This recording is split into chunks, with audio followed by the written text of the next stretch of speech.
Assalamualaikum warahmatullahi wabarakatuh. Oh, kali ini saya Abdullah Ali Wafa dan teman saya Raihan Aditya akan berdiskusi dengan AI chatbot ChatGPT eh, tentang topik semi supervised classification. Oke, langsung saja.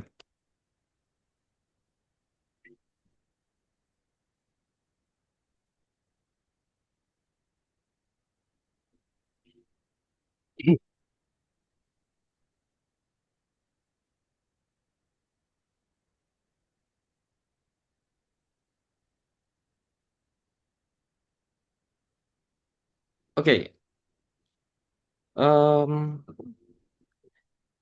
di sini ChatGPT bertanya tentang apa yang dimaksud dengan semi supervised classification?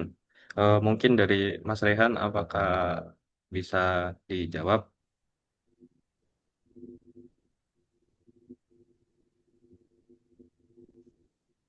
eh Pertanyaan ini mana itu? Yang oh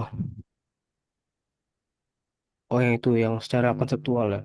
Ya, Eh Secara konseptual, untuk semi supervised classification itu dia ketika ketika kita punya dataset yang eh, sedikit ada label, tapi kebanyakan tidak ada label. Jadi misalnya kita punya 1.000 data, terus 100-nya itu dia memiliki label, namun 900 tidak memiliki label, sehingga kita akan menggunakan data yang berlabel itu untuk membuat seperti pseudo label gitu. Jadi ketika kita menggunakan model, terus kita masukkan ke training data yang 100 itu untuk mengklasifikasi yang belum punya label. Nah, jadi intinya itu eh, gabungan antara eh, supervised learning dan unsupervised. Ketika itu kan kalau kita dengan data dan label yang lengkap, kita tuh mengklasifikasi gitu. Kalau kalau yang unsupervised kita mainkan cari eh, seperti pola-pola kan gitu. Nah, jadi ya. ya kalau menurutku sih gitu. Kalau menurut kamu gimana? Kalau menurut aku, jadi semi supervised classification itu intinya dia adalah hmm, bedanya sama yang lainnya. Kalau misal semi supervised classification, dia itu kita itu membuat modelnya berdasarkan eh, data yang sudah memiliki label itu hanya datanya itu tersedia hanya sedikit seperti yang dijelaskan oleh Mas Rehan Aditya. Hmm, lalu kita juga menggunakan data yang belum memiliki label dalam jumlah besar, ya untuk menambah data gitu. Oke, selanjutnya kita gimana kalau kita misal jawab pertanyaan nomor satunya dari ChatGPT nih? Apa perbedaan mendasar antara supervised, unsupervised, dan semi-supervised learning dari sisi ketersediaan label data? Dari aku dulu ya. Kalau untuk supervised learning itu intinya dia dalam proses training datanya, dia itu akan menggunakan data-data yang kesemuanya sudah ada labelnya untuk mentraining model. Kalau unsupervised itu kebalikannya dari supervised, yaitu dia eh, menggunakan data yang tidak ada labelnya sama sekali. Sedangkan untuk semi supervised learning, seperti yang dijelaskan tadi itu dia menggunakan data berlabel dalam jumlah sedikit dan apa namanya sisanya yang data dalam jumlah besar itu tidak memiliki label. Mungkin ada tambahan dari Mas Rehan Aditya. Menurutku sih, karena ini kan pertanyaannya itu kan dari sisi ketersediaan label data kan. Oh iya. Jadi kalau menurutku itu aku yang udah kamu sampaikan tuh udah lengkap gitu. Udah. Oke, jadi ini kita ketik dulu ya. Jadi Semi Bisa langsung supervised learning adalah proses eh, training, proses pembuatan model menggunakan data yang dalam jumlah sedikit dan data yang belum memiliki model dalam misal. Ini untuk nomor satu, perbedaannya supervised menggunakan data per secara keseluruhan dalam sebuah software learning akan dapat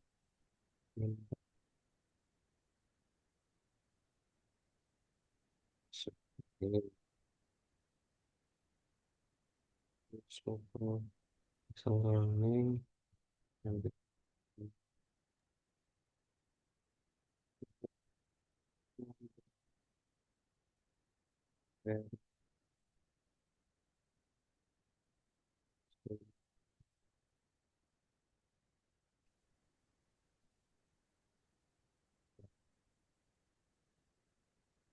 Oke, kita lanjut ke pertanyaan nomor 2 nih. Mengapa pendekatan semi-supervised learning sering digunakan pada kasus di dunia nyata? Berikan satu contoh kasus konkret. Mungkin Mas Rehan bisa dijawab. ya. Mengapa pendekatan itu sering digunakan? Jadi ya eh, kalau pendekatan supervise kan dia semua datanya kan harus di label kan ya. Jadi misalnya Ya, kan ada 1.000 data, maka 1.000 data itu harus semuanya udah punya label kan. Nah itu tuh mahal karena mahalnya itu dalam waktu dan biaya gitu kan. Karena untuk melabel itu semua itu eh, membutuhkan waktu yang cukup lama. Sehingga pendekatan semi supervise ini lebih feasible gitu, lebih bisa dilakukan karena dia kan menggunakan sampel seperti cuman 100 data yang berlabel untuk membuat data yang membuat pseudo label untuk digunakan model tersebut gitu. Jadi ya eh, alasannya itu karena label itu mahal dan sulit dibuat sehingga dengan menggunakan pendekatan semi supervised itu dia lebih murah gitu.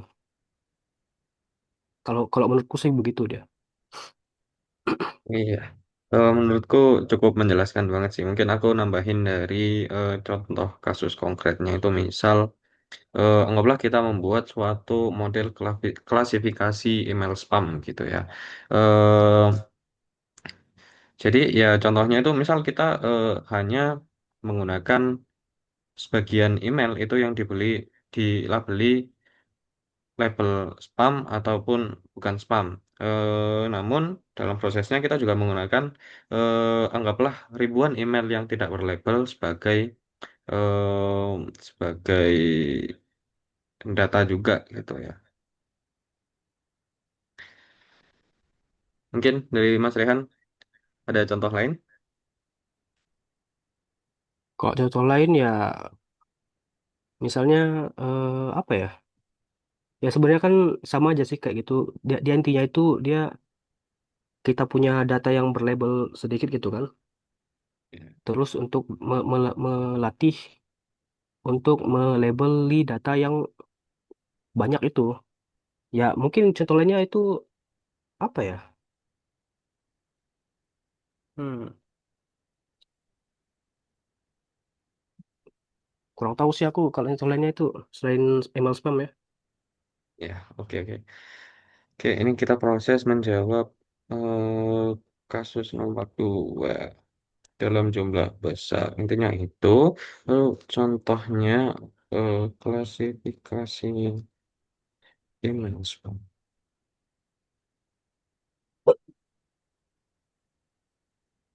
Akan dan email spam, email dengan label spam atau tidak. Dan juga menggunakan ribuan email yang.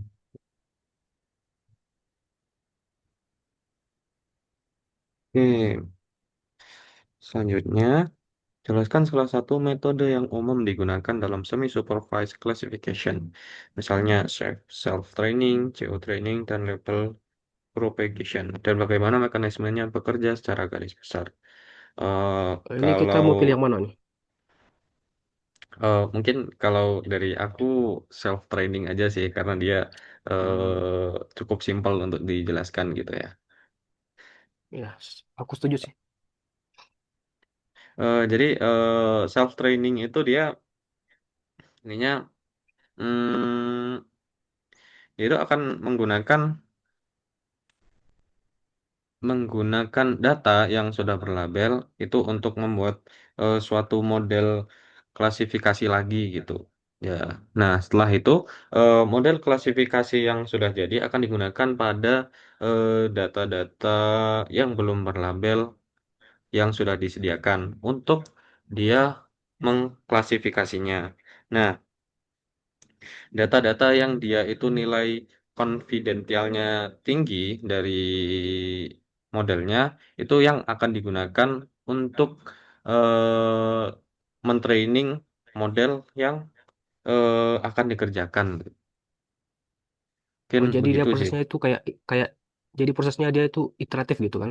Jadi kayak Iya, semakin semakin diulang-ulang itu data yang berlabelnya semakin banyak sehingga akurasinya semakin tinggi gitu kan. iya benar sekali. Jadi mungkin kita bisa jawabnya itu self training, membuat model sementara untuk mengklasifikasi data yang belum berlabel, lalu menggunakan hasil dengan nilai confidence tinggi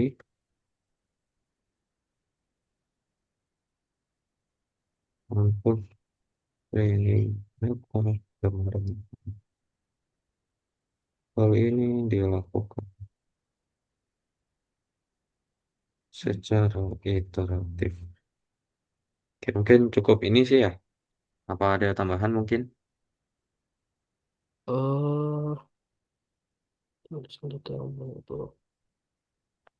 ini lalu lalu setelah mendapatkan eh, hasil dengan nilai kebenaran tinggi itu kan dia yang sudah mendapatkan confidence tinggi itu dimasukkan ke data yang berlabel tersebut. Berarti ya sebenarnya sih udah sih. Itu kan ditambahkan untuk training pada data utama kan. Ya ya udah Iya, benar. training data Ya pada lanjut lanjut. model. Mungkin tadi salah salah di penyusunan kalimatnya mungkin ya. Oke, Ya. selanjutnya, apa risiko atau kelemahan utama dari pendekatan ini terhadap kualitas model? Mungkin Mas Rehan bisa dijawab. Kalau resiko utama ya untuk metode self apa semi supervised classification itu dia yang pertama itu error amplification. Jadi kayak misalnya data apa label data yang digunakan pada saat iterasi pertama seperti kan kayak kita kan modelnya itu dari 100 data yang berlabel tuh dia ingin mengklasifikasi data yang belum label kan. Nah, tapi dia itu salah misalnya kan ada gambar anjing gitu. Tapi dia secara secara confidence-nya dia berpikir itu hewan lain gitu. Jadi karena labelnya salah, maka terusan dia itu ke depannya juga akan salah. Jadi iterasi selanjutnya bakal semakin buruk gitu. Itu Oh iya yang benar. pertama. Jadi yang pertama itu error amplification. Ya. Terus selain itu apa lagi ya?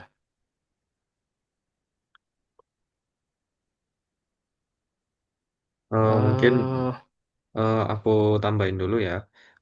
Jadi resiko dari penggunaan pendekatan ini terhadap kualitas model seperti yang dijelaskan sama Mas Rehan Aditya tadi masih agak berhubungan itu ada bias yang akan diperkuat. Jadi misal nih apa namanya data berlabel yang sudah kita gunakan itu anggaplah dia mengandung bias gitu. Itu ada suatu kemungkinan bahwasanya bias itu akan diperkuat dalam proses iterasi kita eh, menjalankan pendekatan ini gitu.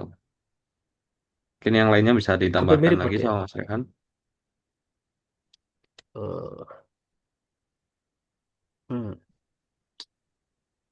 Kalau kelemahan ya itu kalau ini kan kita error amplification sama bias amplification kan itu risiko kan. Kalau kelemahan Iya. yang lain tuh contohnya model utamanya itu udah harus cukup baik gitu. Jadi model pertamanya itu udah cukup baik. Karena kalau enggak Oh, ya itu. Jadi itu salah satu kelemahan. Model awalnya harus cukup baik gitu. Ya, apalagi ya saya itu. mungkin anggaplah ya seperti yang dijelaskan tadi sama Mas Rehan itu dia tergantung banget sama model sementaranya. Anggaplah misal di model sementara itu dia ada kasus di mana dia overconfident terhadap label yang salah gitu mungkin ya. Itu akan Ya, sangat berpengaruh pada hasil akhirnya dalam proses iteratifnya itu nanti.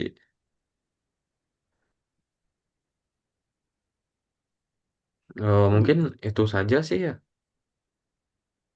Apakah ya ada tambahan dari Mas Rehan? tambahan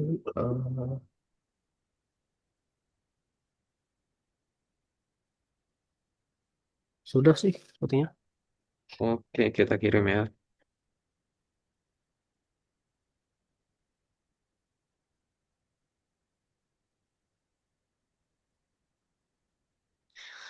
Oke, jadi ternyata jawaban yang kita berikan itu sudah cukup benar ya. Jadi semi supervised itu kombinasi penggunaan data berlabel dalam jumlah sedikit dan data tidak berlabel dalam jumlah besar. Itu konsep intinya seperti itu.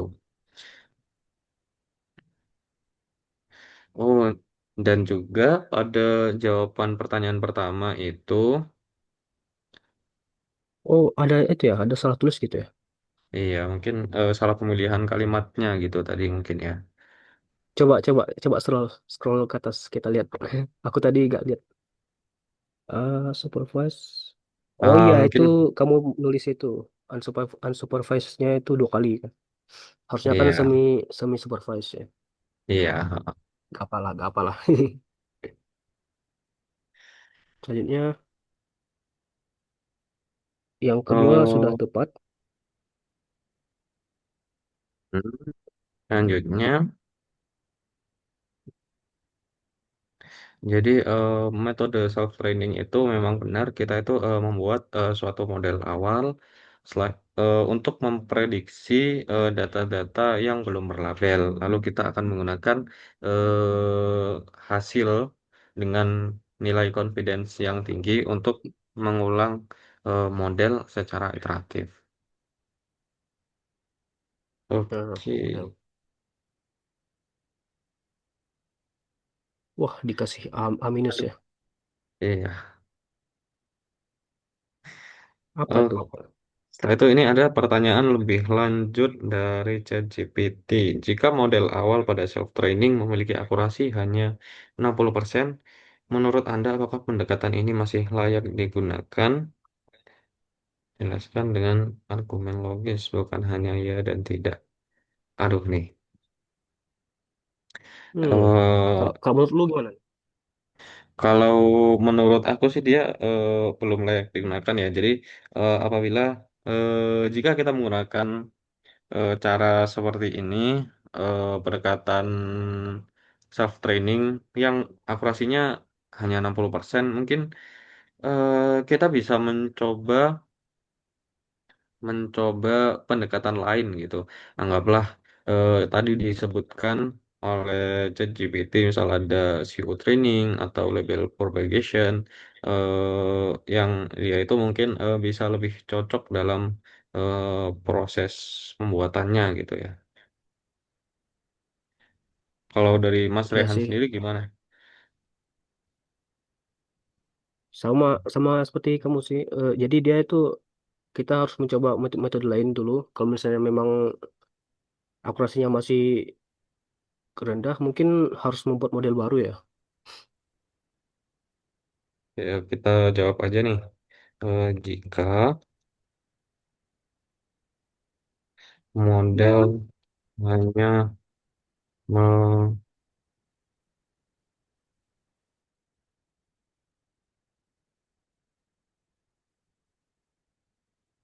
Memiliki akurasi.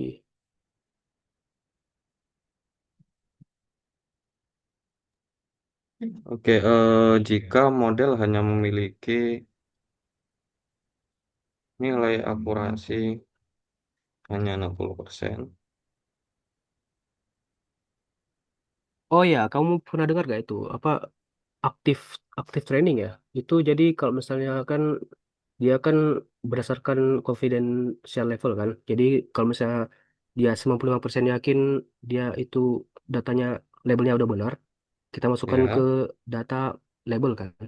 Nah, kalau active learning tuh yang aku tahu dia kayak manusia itu jadi ikut ikut membantu modelnya itu mengklasifikasi. Jadi kan misalnya dia tuh tidak yakin kalau gambar ini tuh adalah anjing, misalnya dia cuma 50% yakin gitu kan. Terus kita ya. bantu dia kalau ini benar-benar anjing gitu, kita konfirmasi. Itu mungkin juga bisa jadi itu ya, bisa jadi solusi Oh iya benar active sekali. learning. Jadi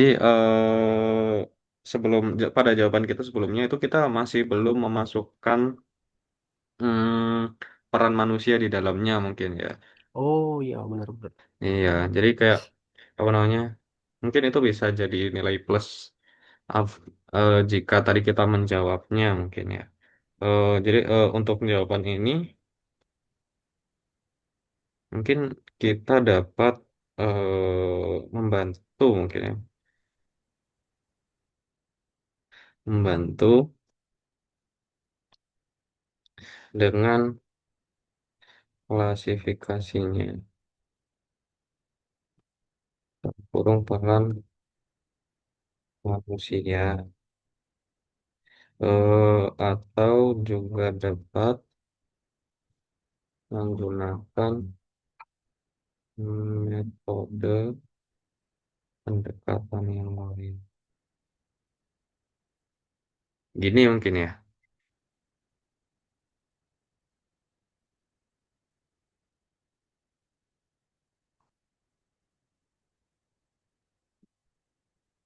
Mas Rehan bisa dihidupin tuh mic-nya tuh.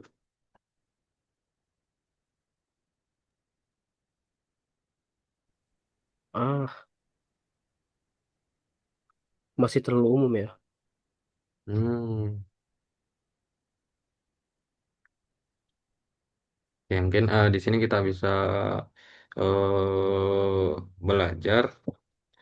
Jika model awal hanya memiliki akurasi 60%, resikonya itu bisa prediksi dengan confidence tinggi belum tentu benar. Hasil label yang salah akan ikut masuk ke data latih, kesalahan akan terakumulasi, serta model bisa menjadi semakin bias. Oh iya, mungkin tadi kita belum memasukkan resiko yang mungkin akan terjadi gitu ya. Itu coba lihat yang kurang dari jawaban Anda itu. Apa aja? Oh ya, analisis risiko ya. Benar.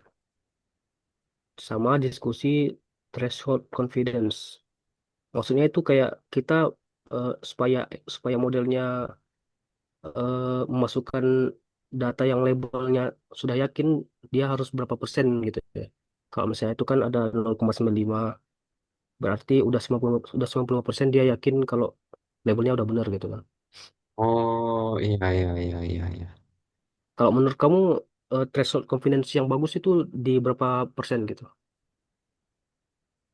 Eh mungkin jika nilai confidence itu bisa ditarget setinggi mungkin ya kalau idealnya jelas di atas 90%. Jika untuk tergantung pada model dan tujuan bisnis yang akan kita target gitu mungkin ya. Hmm, sama sih aku. Yang penting gitu kan di atas 50% supaya modelnya semakin akurat gitu. Iya, benar Selanjutnya sekali. apa tuh? Penjelasan kapan self training masih bisa dipakai meskipun akurasi awal rendah. Maksudnya apa tuh ya? Aduh, Oh, penjelasan kapan self training masih bisa dipakai meskipun akurasi awal rendah. kayak Hmm, skenario yang masih bisa dipakai itu kapan gitu ya? Eh, iya, heeh, benar sekali. Cuman kalau Jadi, dia kalau akurasinya cuman di apa 60% tuh kan modelnya jelek ya. Kapan ya? iya, mungkin seperti yang kita sebutkan sebelumnya itu kita bisa ada peran manusia gitu ya mungkin ya dalam membantu nilai akurasi awalnya dulu mungkin.